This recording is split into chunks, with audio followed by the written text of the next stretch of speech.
Good evening, everyone. A real pleasure to be here with you in Detroit. Although leaving New York this morning, I don't wish it to anyone from LaGuardia with strong winds and hail and everything else. But it was really great to come over here today and be able to tell you a little bit about our company. First, I have to tell you, today I had the pleasure to go around this wonderful college and see all the things that are done here.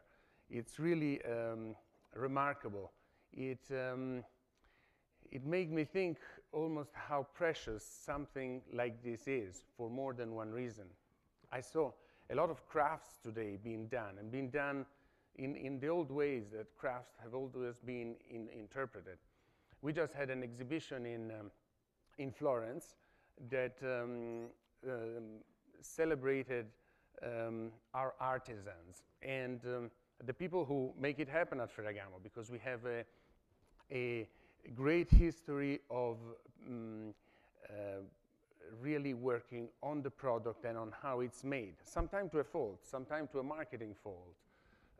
We concentrate a lot on the technical part, on how things are done, on the materials, and on these wonderful people, which are the artisans, which really make a difference in the product we make. And so I saw a bit of that today in various types of art, in various types of craft.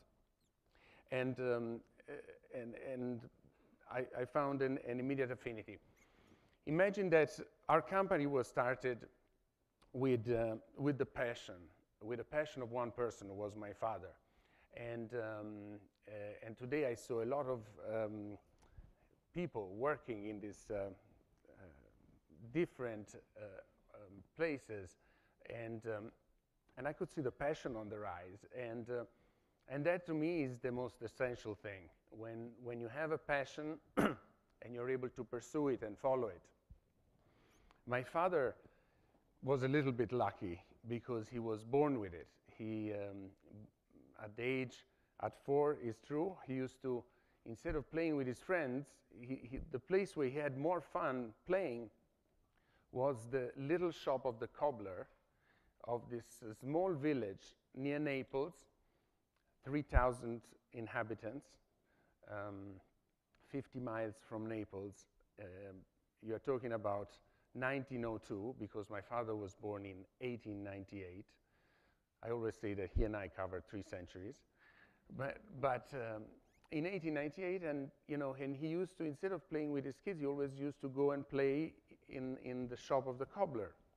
And he used to go there and wanted to make shoes, and the cobbler always used to say, "You are too small, you cannot make shoes. You can help me do certain things." And so he gave him the nails. When the cobblers, is actually very interesting to see them work, because they throw a bunch of nails in their mouth, and then they hold the shoe because they have only 2 hands, so they don't have a third one for the nails.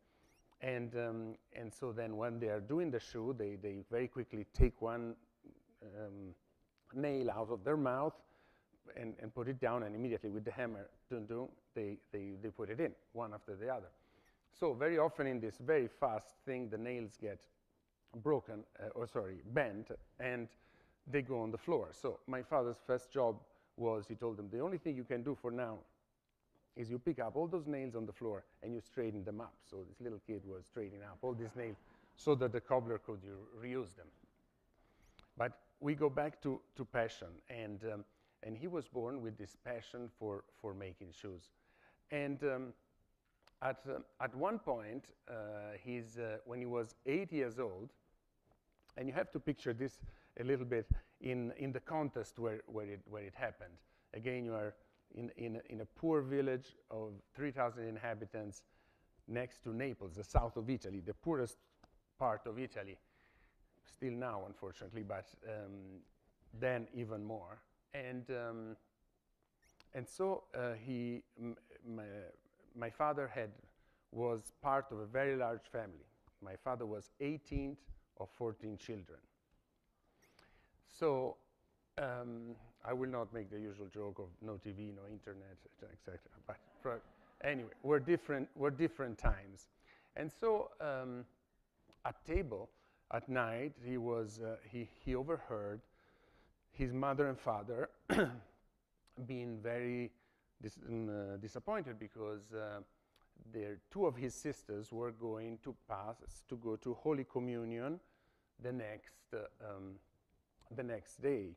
And that is a very, very important thing for Italian families, very, very important for the village that is, a very important event of the year. And so they had been sewing dresses for them, so they had their white dress, but they did not have new shoes. And everyone goes to the Holy Communion with a white dress, talking about girls, with a white dress and white shoes. And so, but my father's family was a very poor family. It was a family of farmers, and they didn't have the money to buy these shoes for them. So they were talking at table that, unfortunately, the next day, they would not have been perfect for this event. So my father, I repeat, 8 years old, after everyone had gone to bed, sneaked down out of the house, went to the store of the cobbler that he had been helping, and took the materials, took everything, and spent all night doing 2 pairs of shoes, because although he had never made a pair of shoes before, he was looking every move that the cobbler was making, and so he thought he was capable of making one himself. So he made 2 white pairs of shoes for his sisters at 5 in the morning, exhausted, went to bed and left them on the kitchen window. And in the morning, when they woke up, they couldn't believe that they had the shoes, and so his sister looked great at the event. And obviously, his mother and father knew that it was him, because all the time, they were telling him that they knew he had this passion for making shoes, but they were always saying to him, Salvatore, stop doing this. This is the lowest job that you could ever be interested in.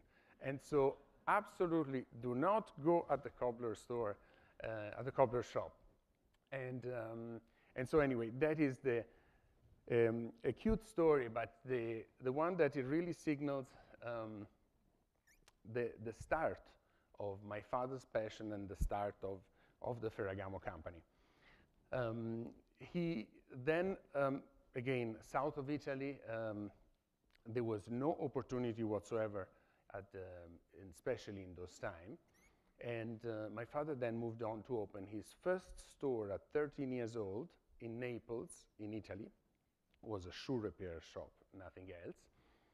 And then had some of his older brothers and sisters that had migrated to America and kept on writing to him, Salvatore, come to America. It's the land of opportunity.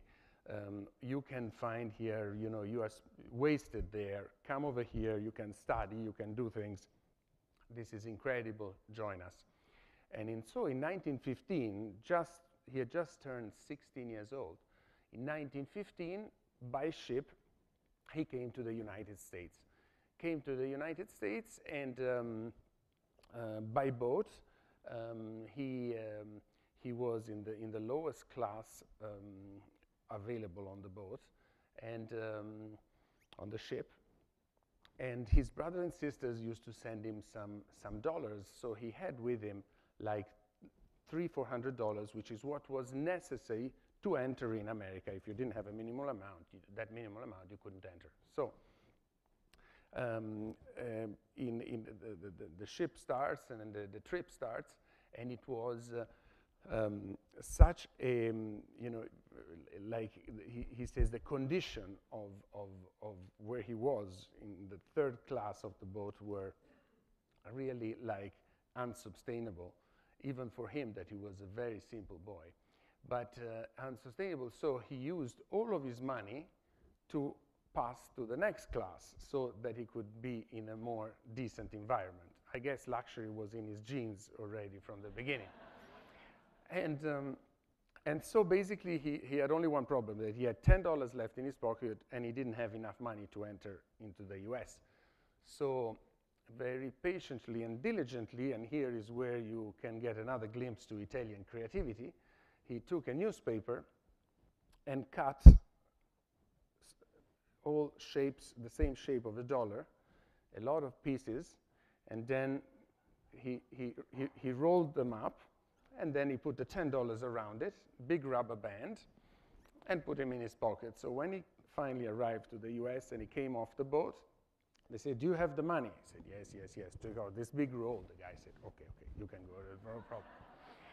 So it's part of Italian creativity.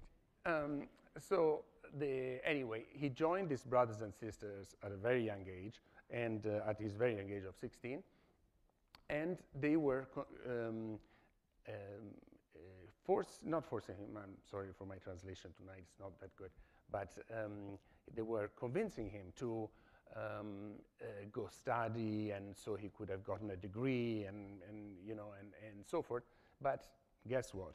The only thing that he wanted to do was really to make shoes and to develop this passion that he had into always better and better things. So one of the things that not many people know is that Ferragamo is a European company, and that my father was born in Italy, but that really the beginning of our company was in the United States. That is why also it's so dear to us. So in 1921, finally, he was able to crown his first dream, and he opened up a store on Hollywood Boulevard, and it was called the Hollywood Boot Shop by Salvatore Ferragamo. And he basically started by custom making shoes for the actresses and actors of Hollywood. It was by chance that it happened. I'm sure it would have happened slightly thereafter, but once on the set of the movie, they called him. They heard he was good and that he was nearby. They called him, and he made some fantastic shoes for the movie, and not only the shoes were great, but also the actors and actors that had to be on the set for a long time found them beautiful, comfortable, and enjoyed him. So they, after, besides the specific activity of that event, they kept on going to his store and having shoes custom made. So basically, he started his business only by working with the actors, with the actresses and personality of Hollywood, which was just beginning. That industry was just beginning, and so he had a fantastic opportunity to do that. That is, to me, the most important part of the beginning of our company. Then at the end of the 20s, my father went back to Italy, and his business was growing. He wanted to go back to Italy also, and then started by basically selling. He was the first, I think, European company to sell to the various department stores in the US, like Saks, Neiman Marcus, and so forth. And then the company kept on progressing from there. So just to show you briefly a little bit about what I just said in 2 minutes, I have a small video for you that I would like to show you.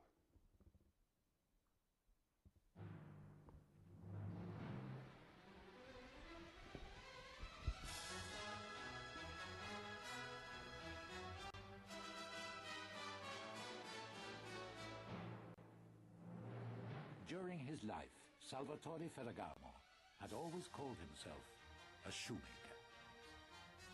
Today, we remember him as an artist, a refined craftsman, and as an entrepreneur capable of extraordinary intuition, who revolutionized the concept of making shoes. Mayor's daughter, Mondo Maletti. He said, as you are interested in fashion, I would love to send you one of my design, my creation. He wanted to give a look to my feet. He wanted to look at your feet. It's the first time he met you. So I was all blushed, all confused. I was then 18 years. It was in the 50s that Italian fashion also began its fortunate rise to international success. Ferragamo, amongst the first pioneers of fashion made in Italy, was now amongst the promoters and protagonists of those first fashion shows in the Sala Bianca of the Palazzo Pitti. Because the feet are perfect. They say the masterpiece of the divine architect.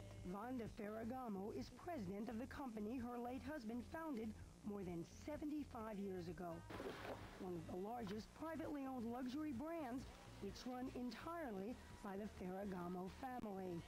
He wanted that all his children would work in the same company, and that the Ferragamo business should become a house of a fashion house. And it has.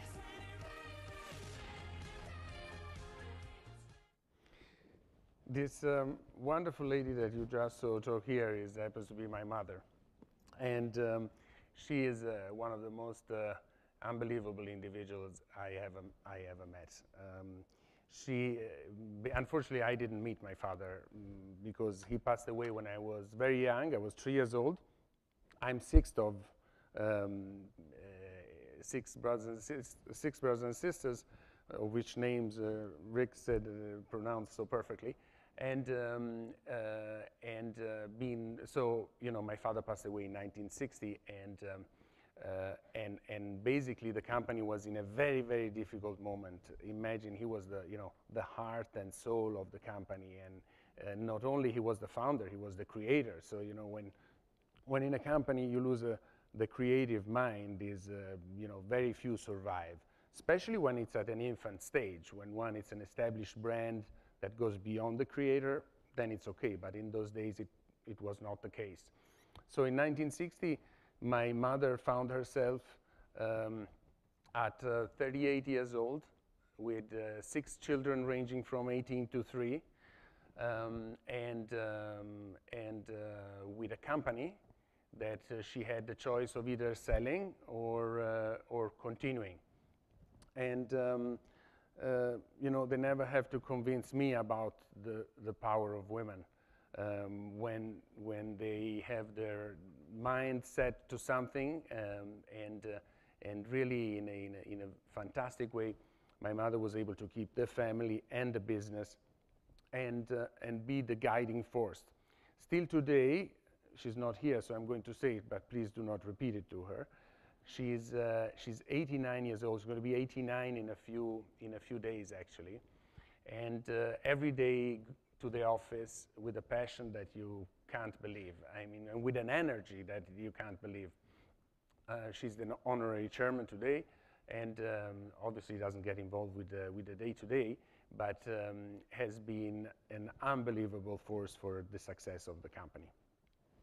And the other thing that she was very smart in is, you heard her phrase say, it was a dream of Salvatore to have all of his 6 children working in the company. I have to tell you that, she was so smart that she never forced any one of us or told any one of us that, actually, because she knew that if she ever tried to force, I'm sure a lot of us have either have parents or have children or have some situation for which any time that a parent forces you to do something, you want to do the opposite.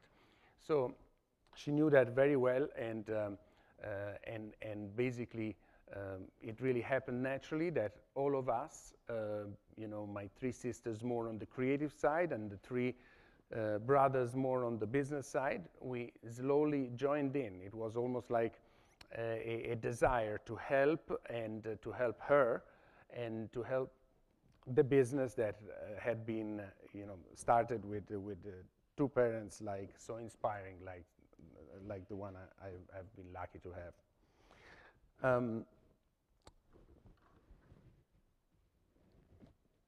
I would like to go from here to talk very briefly about the Ferragamo company with the help of two phrases from the book of my father. Who wrote an autobiography called Shoemaker of Dreams. And I think no better place than this to share these two phrases with you. One is this one, and it speaks for itself, and it says, there is no limit to beauty, no saturation point in design, no end to the material a shoemaker may use to decorate his creation, so that every woman may be shod like a princess, and a princess may be shod like a fairy queen. This phrase can include the whole company in a way, because it talks about two very important things. Obviously, design that should be, there's never a saturation point, should even be finite, it can always evolve. And the fact that, really how you can interpret luxury. By the way, I have to tell you that luxury is a term that I hate, but unfortunately, that is what the industry relates to, and that's the one you have to use. But anyway, I'll just leave it there. But a real principle of luxury is that you want to be able to create product for your customers that make them feel better. They are not coming in to buy, another car or another pair of shoes because they wouldn't know how to get to the office if they didn't, or because in the closet there is a pair of shoes missing. It is really that people need and want to be able to buy something special, and that thing that they buy has to make them feel much better, have to surprise them on the upside much better than what they ever thought they would experience. That is why it's a never-ending process in our stores, in all of our points of sale, starting from the salespeople, the service, the products, everything, because the experience should be overwhelming, so that every woman, when she walks into a store, should feel like a princess. And if it's a princess who walks into the store, should feel like a queen. And so we continue the tradition of working with celebrities and doing the special programs and special events for them, and to be able to continuously fulfill this part. And how do we do it? We are obviously a European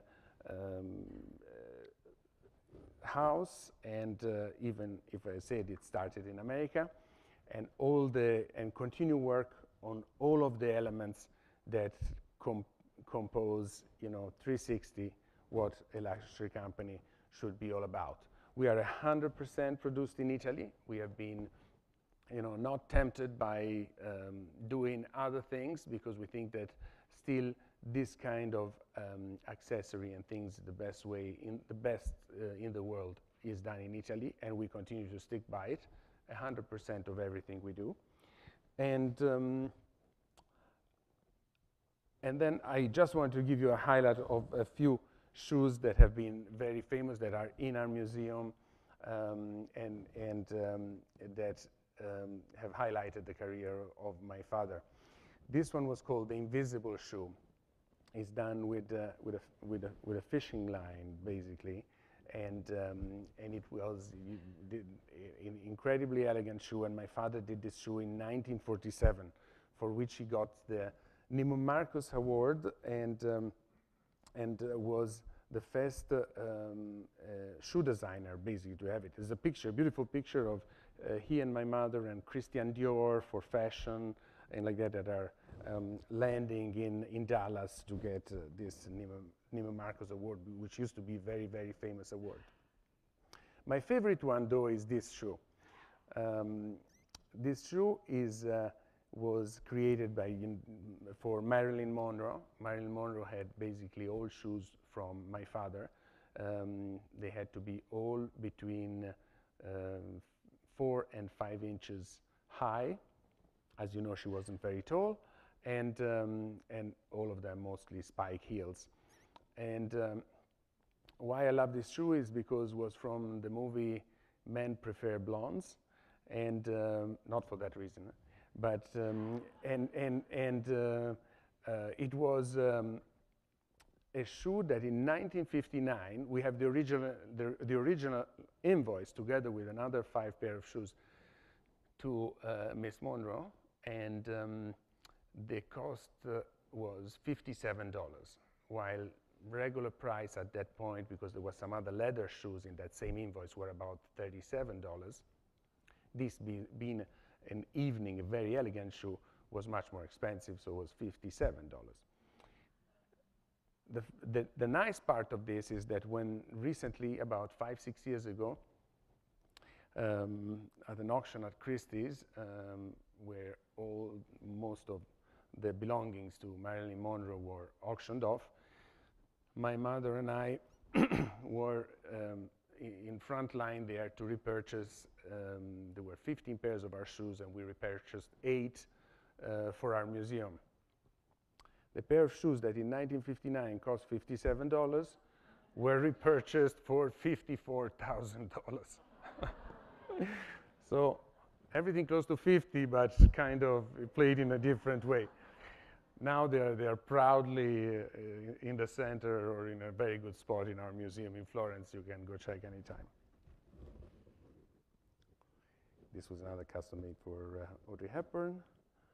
And then there were some fancy customers of my father. The shoe to the left was for a very eccentric Texan lady, and wealthy too, who came to my father with 2 bars of gold and said, I want a pair of shoes done in gold. And so my father was able to convince her to do some sandals rather than the whole shoe. And this is a beautiful sandal that is also in our museum, because the lucky thing, by the way, we have a fantastic museum with shoes that my father did from the 20s to the 1960s, is he always did a prototype. He always did, you know, and then kept it. And so we have, you know, a lot we have repurchased at auction, like the one I mentioned, you know, in throughout the years, but also there was always a prototype of what he did, so we were able to have it. Like in this case, we had the prototype of the gold shoe done in gold and in our museum. The other one instead was for a Maharani, an Indian Maharani, that came to him with a bag full of jewelry and said, you know, I would like to look taller, and I would like the wedge ornated with this jewelry. And so this also is in our museum. My father did a test with the fake, how you say, not fake, but with the look-alike jewelry, and the pair that he finally produced for her were with the real jewelry are in the collection of the Maharani. And this, just to say, you know, how popular wedges are today. This my father did in 1930. I mean, you know, when period of the war, you know, every lady's shoe is sustained by a piece of steel. I don't want to get too technical, but you know, and in the wartime, you know, steel was not available. So he started doing shoes and brought out the wedge many times. This was a series of cork layers, and a fantastic shoe. And if you think about it, done 80 years ago.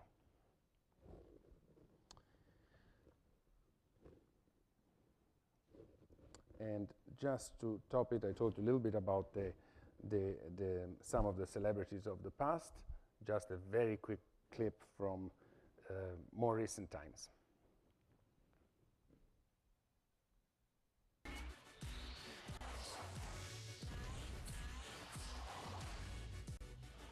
Eric Mabian. Oh. And who are you wearing? I'm wearing Ferragamo. Ferragamo, okay.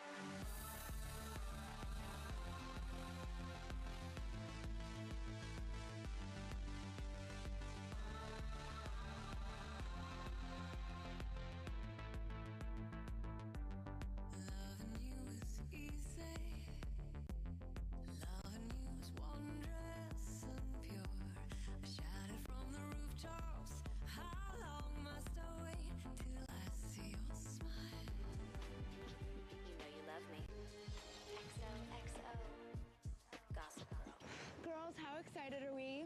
Party tomorrow night for Jenny at Socialista. Wardrobe ladies?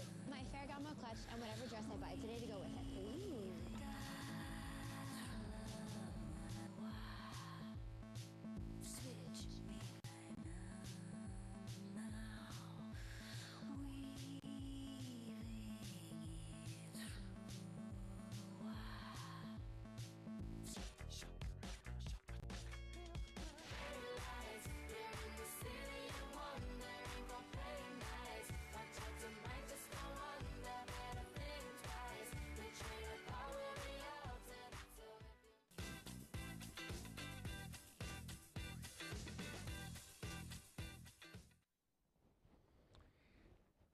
Okay, and I'm going to try and speed up and not hold you too long here, but I will. One of my last part is I wanted to start really from this phrase, because this was the second one that I mentioned to you, because I think is very telling, and even more today that I've seen what I've seen around this wonderful college is it couldn't be more true. And obviously everyone can read it, but it says, but if designers must wait for their customer to become conscious of new style, who then determines fashion? The answer is new fashions begin in the mind of the designer. He must not stifle and all his ideas, merely because the world is not yet ready for them. I have no season. I think I don't even have to comment it. I think it says it all, and it is a very important phrase. With my friend Ken Walker, we both love cars, and we comment on them very often. And which better place than here to mention something like this? But you know, very often I've seen cars sometimes that you say, oh boy, who designed this car? And then after a while you say, well, it's not that bad after all. And then after a couple of years you see it, you've got to have it. And I don't know if it's our mind that because it sees it so much that at some point you start liking it, but I really think, and it's the difference between who has vision and who doesn't. And in this case, the greatest designers have vision, because they can see and they can feel and they can do things that get recognized only after. And that's why I think is an essential to say, unfortunately, you can't be popular right away all the time. You can't look for approval. Otherwise, who is determining fashion and style? And excuse me. So I think that this is at the base of every person who designs, who creates, who has a passion for this, an essential part. A few images, and I'll leave you with these last things. One important thing we did in our company is for the first time, we have promoted someone as the overall creative director of the whole company. His name is Massimiliano Giornetti. He's the gentleman you see in the picture there. He started from men's fashion and has been with the company a long time. Press loves him, we love him. He's a young guy. He's really a great force in the new Ferragamo, what Ferragamo is doing in this past year. And he understands exactly the brand, but he's innovative and he's able to bring it to another level, I think. And this has been a fantastic move. Some of our images, and this is advertising for the fragrance. This is a new initiative that we have done. It's called Ferragamo World. It's lines of men's shoes that is totally green, from the boxes to the soles to all the material used, we just introduced it a month ago and is having a lot of success, and permanently part of it will help the Acumen Fund, that is a fund, a very important fund that helps small businesses in smaller deprived areas, and in other countries like India and so forth.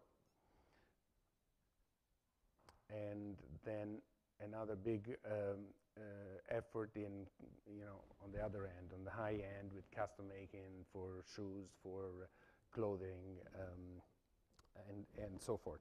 So basically, it is always about continuing to bring in new talent, new designers, new ideas, and I'm going to quote my friend Ken Walker for one of the presentations that he gives, because I think I love that presentation, and it's actually right on target with the title, which is Innovate or Die, and it's a truth. You have to consistently keep what you have of the company, keep your history. That is an incredible platform for what you want to do, but you have to continuously evolve and innovate. Some of the fun things that which our company is involved with, and where the extension of the brand can be brought in more than one ways, either directly from the group or indirectly through ownership of one of my brothers and sisters. We have a fantastic sailing company called Nautor Swan, which is the producer of, among the best in Finland, of the best yacht companies, sailing boats that there are in the world. Castiglione del Bosco is a winery and resort in the heart of Tuscany that encompasses a lot of these elements. In the group, we have a hotel company, a very small hotel company with a few hotels in Florence and in Rome, but where our elements of the brand and the design come above. We do not call them Ferragamo, but they have very much the feeling of what we do. And the most recent one was they asked us to decorate the top 30 penthouses of the Pentominium in Dubai. The only reason why we said yes is because we like special things. This tower is 650 meters, 2,000 feet tall, all residential, and so they contracted us to do the top 30 floors. So I thank you very much for listening to me. Happy to answer any question you may have. Thank you so much.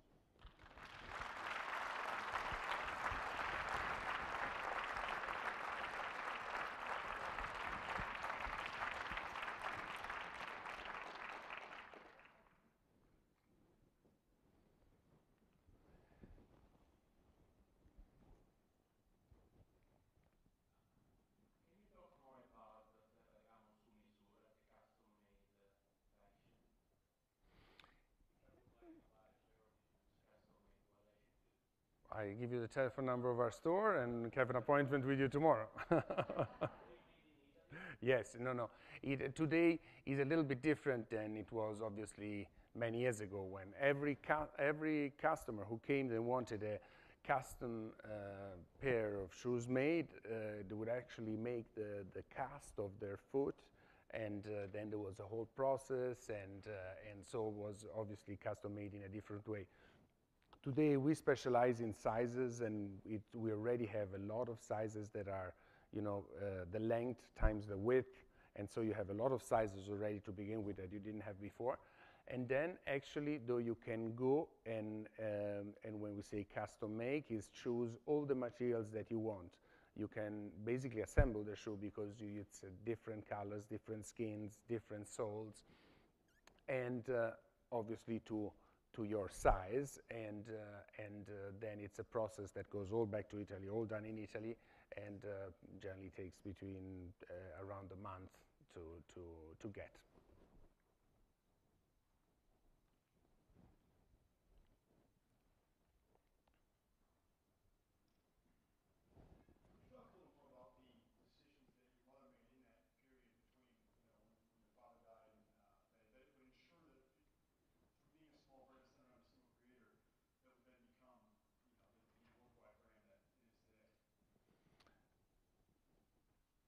The decision, if I understand correctly, that happened around that time when the founder passed away.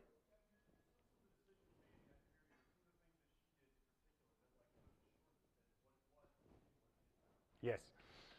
Well, one of the things that was very good also was, my mother was not she was not a creative person, not a designer, but had an incredible sense for the administration of the company, and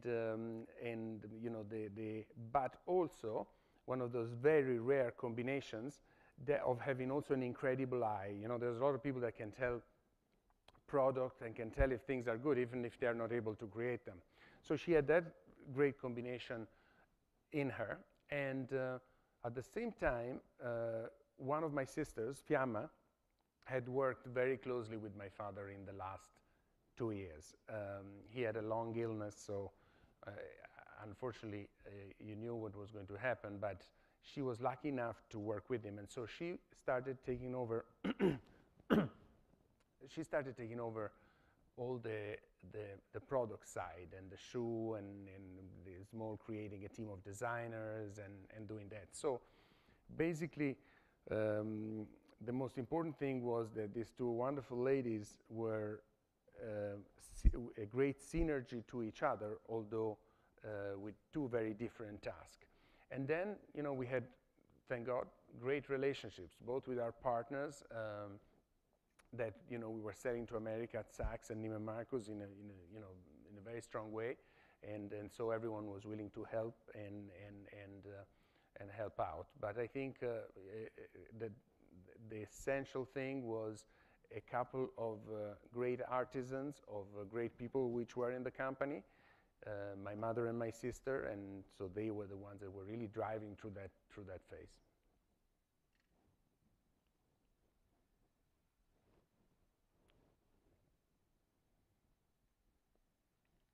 Hello. Does your corporation have an educational outreach program like internships, etc.? Yes. The answer is yes, we do. Mainly in the US, but also in Italy to a lesser degree. But in the US, we do have interns. We take about 10 to 15 every year. How does one acquire the information to put in an application? Generally contacts our company and to the HR department and can send a request there. We generally answer every one of them and interview everyone who applies. Yes? Yeah, I have a question. You referred to kind of the term like evolve or die. And when you talk about the brand, how do you determine what areas or how you evolve the brand? How does that decision made? Is it kind of just a gut feeling, or are you looking hard at it? Well, I wish I could be as helpful as possible on this question. I want you to specify that I'm not one of the creative minds of our company. Thank God for our company. And but I can tell you, it's obviously the people, we are close to them, and even I that do something else, I'm very close to them and see their thinking and their strategy and everything. And it's really a question of feeling. When I think of innovation, I not only think of making a newer collection. I mean, that is obvious, and the trends have to be captured, have to be done.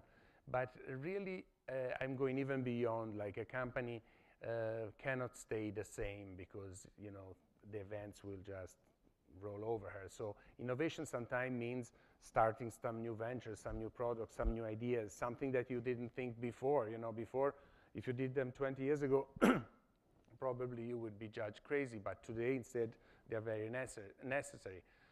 Once I read a study that said that the companies that had been around for more than 150 years, most of them were not doing what they were doing when they began. So it's a consistent thing. Very often it involves also the ownership and the strategy, not only the creativity, but it's a combination of those two factors, I think.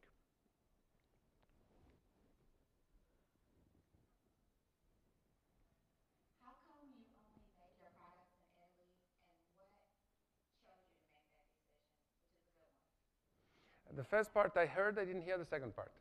Why do we make the products in Italy, and? And what reasons did you choose to make? What reasons made you choose that decision to only make them in Italy? Oh, yeah. Well, we think it's very important for a luxury brand, and also because that's where the company is. So I think it's a pride.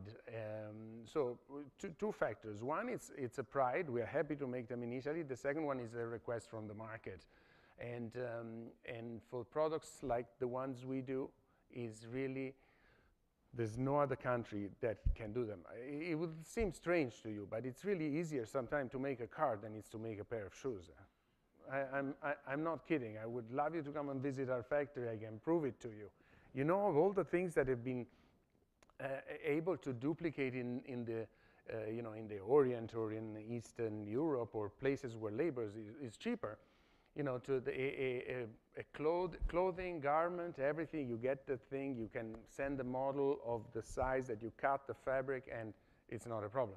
If you try and make a shoe of like a high-end lady shoe, it's basically impossible. In fact, you would have to send Italian artisans, which is the only one, the only industry that's left that does that. It used to be France and Italy, now it's only Italy. They would have to go and send them at the age of 60 years old to live in China or in Eastern Europe or in Taiwan or whatever, and teach people to do it, or vice versa. You get some people to come to Italy. Maybe I'm just making it to say it's a very, very complicated process. It's a very difficult, probably one of the most difficult items to make, because the hands, even if there are some machines, are so essential in the process. And again, we are talking luxury shoes, which is a very small niche. We're not talking more commercial shoes. Yes. Hi, are you a member of the Fashion Group International or in any way affiliated? Yes, I'm the worst attendant to the worst attendance of any association, so I should remember better, but yeah, I think we are, yes. Yes.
I will bring that back home from and I'm sorry.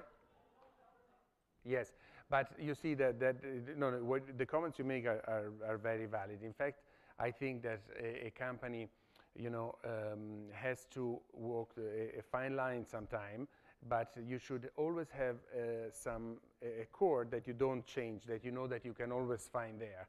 Sometimes, and I will confess that, even our company makes the mistake, and the designer sometimes, in order to go to something new, forget. And in my personal opinion, I don't think they should be confused, the two things, in the sense they should always be, they might not be the ones that you put in the window or the one that you promote, because you always want to promote something new.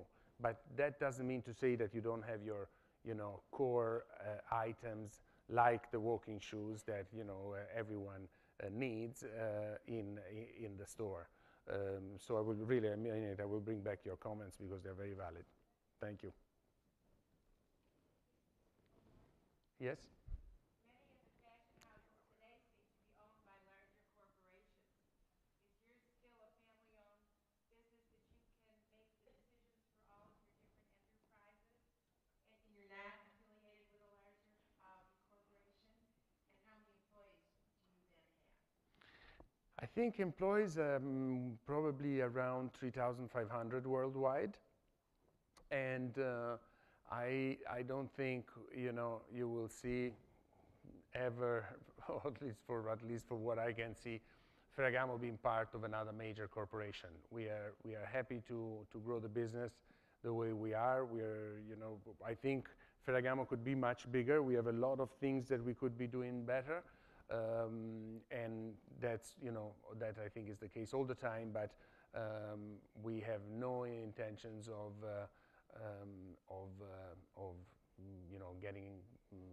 being part of another conglomerate. Sometimes we've been tempted by making some acquisition, but again, we have done one some time ago. We made a mistake, and if we had devoted only that time to Ferragamo, probably our business would be much higher today. So we really like to concentrate on Ferragamo and like to be independent. I have a gentleman that's been waiting, so I'm just going to ask him to give his question to you one more time. Yeah. Massimo, thank you for coming. Thank you very much. Thank you. I really appreciate you being here. I understand, your fashion, you're exquisite, you're global, you're all those fabulous things. What are some of the steps that an independent would take? What are the steps an independent would take to carry your product? And what is the process of carrying your product? Independent retailer, could they carry your product? To carry our product. So, generally we try to distribute most of all in our own stores or through, the major retail store like Saks, Neiman's, I've mentioned them before, Bloomingdale's, Bergdorf Goodman. But an independent store, generally we have independent stores. The important is the mix of other products, the level of the store, and the possibility of displaying and housing the product in a correct way. So we have shows in New York, not fashion shows, those we have in Italy, in Milan, but shows in our showroom. We generally have meetings with whomever decides to carry our products, and with those parameters that I mentioned, can be very possible. So you have a location in New York? Yeah, in New York, yes. Our showrooms are in New York, just above our store at 53rd and 5th Avenue. Thank you. Thank you. Please join me in welcome. And thank you, Massimo. Thank you very much. Thank you. Thank you very much.